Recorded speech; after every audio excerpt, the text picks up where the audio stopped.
Kali ini kita akan belajar tentang pendidikan agama Islam.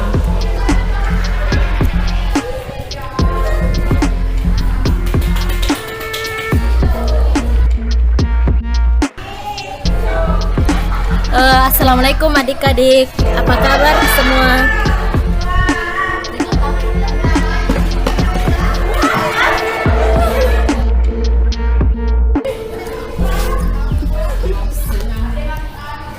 Adapun tujuan pembelajaran kita kali ini yaitu yang pertama tentang basmalah. Menyenangi membaca basmalah setiap memulai aktivitas dengan baik. Kemudian adapun yang kedua yaitu Al-Quran. Menampilkan membaca Al-Quran setiap hari dengan tartil. Yang ketiga yaitu perilaku, menunjukkan sikap perilaku percaya diri dengan baik. Dan yang keempat yaitu peduli, menunjukkan sikap peduli sesama dengan baik. Selanjutnya kita masuk kepada pembahasan.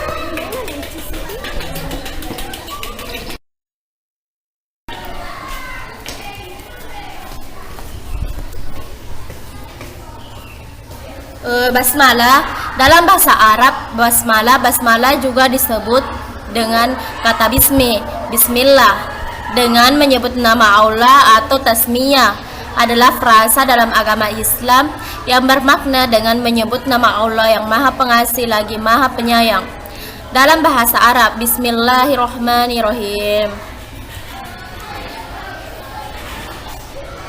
Selanjutnya, di dalam Al-Quran sendiri, lafaz ini disebut sebanyak 114 kali pada setiap awal surat. Namun perlu kita ketahui bahwa penyebutnya lafal basmalah ini tidak semudah terletak pada awal surat saja.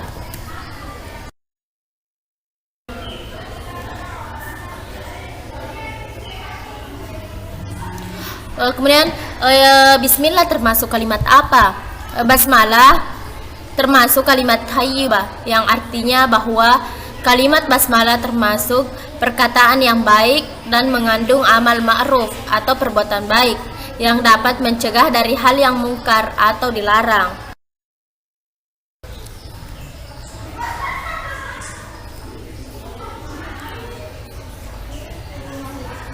Pada surah An-Naml, lafaz basmalah ini disebut 2 kali, yaitu pada awal surat dan pada ayat ke-30, yaitu tepatnya ayat yang berisi ketika Ratu Balqis menjelaskan isi surat itu dengan berkata, sesungguhnya surat itu dari Sulaiman dan sesungguhnya ia dibuka dengan tulisan Bismillahirrahmanirrahim. Janganlah kalian berlaku sombong dan bersikap congkak terhadap apa yang aku seru kalian kepadanya. Datanglah kepadaku dengan patuh kepada Allah dengan mengesankan dan ketaatan dan lagi berserah diri kepadanya.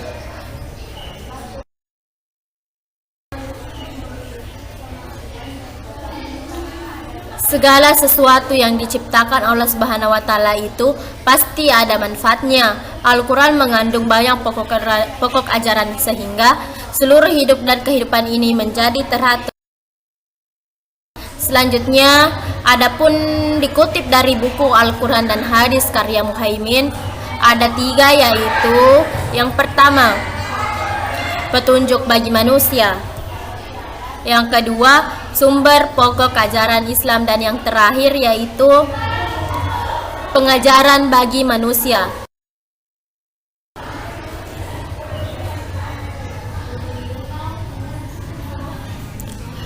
Al-Quran menurut istilah adalah firman Allah Subhanahu wa taala yang disampaikan oleh malaikat Jibril dengan redaksi langsung dari Allah Subhanahu wa taala kepada Nabi Muhammad SAW yang diterima oleh umat Islam dari generasi ke generasi tanpa ada perubahan.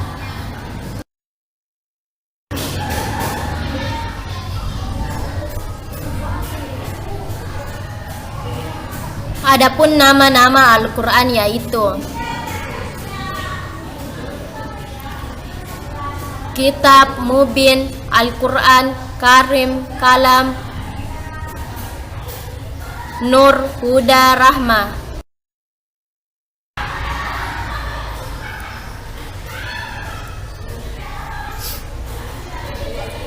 Al-Quran pertama kali diturunkan di Gua Hira sebelah utara Mekah pada 17 Ramadan 610 Masehi. Selama periode Mekah, pada umumnya ayat yang diturunkan berisi tentang akidah, paham terkait keimanan, dan tauhid dasar ajaran agama Islam. Pada periode ini terdapat 86 surat yang diturunkan selama 12 tahun 5 bulan.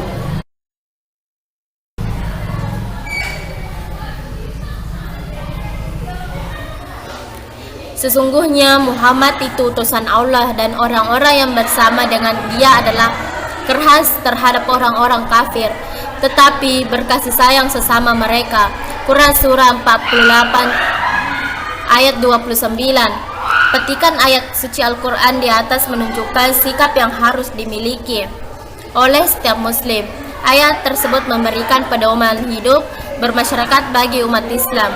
Sikap apa saja yang harus dipegangnya dengan teguh.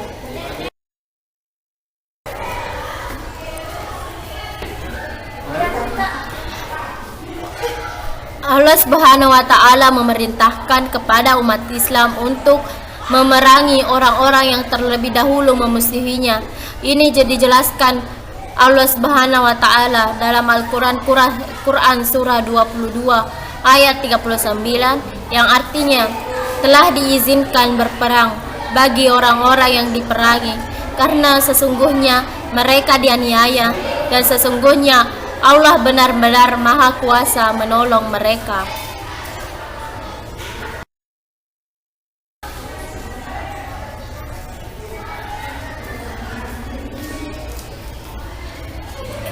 Allah Subhanahu wa Ta'ala menjelaskan bahwa Allah tiada melarang kamu untuk berbuat baik dan berlaku buruk adil terhadap orang-orang yang tiada memerangimu karena agama dan tidak pula mengusir kamu dari negerimu. Sesungguhnya Allah menyukai orang-orang yang berlaku adil. Quran Surah 60 ayat 8. Sungguh Allah Subhanahu wa Ta'ala telah memerintahkan setiap sikap yang amat mulia dan adil bagi umatnya terhadap orang-orang kafir.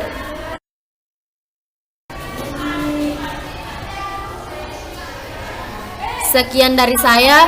Assalamualaikum warahmatullahi wabarakatuh.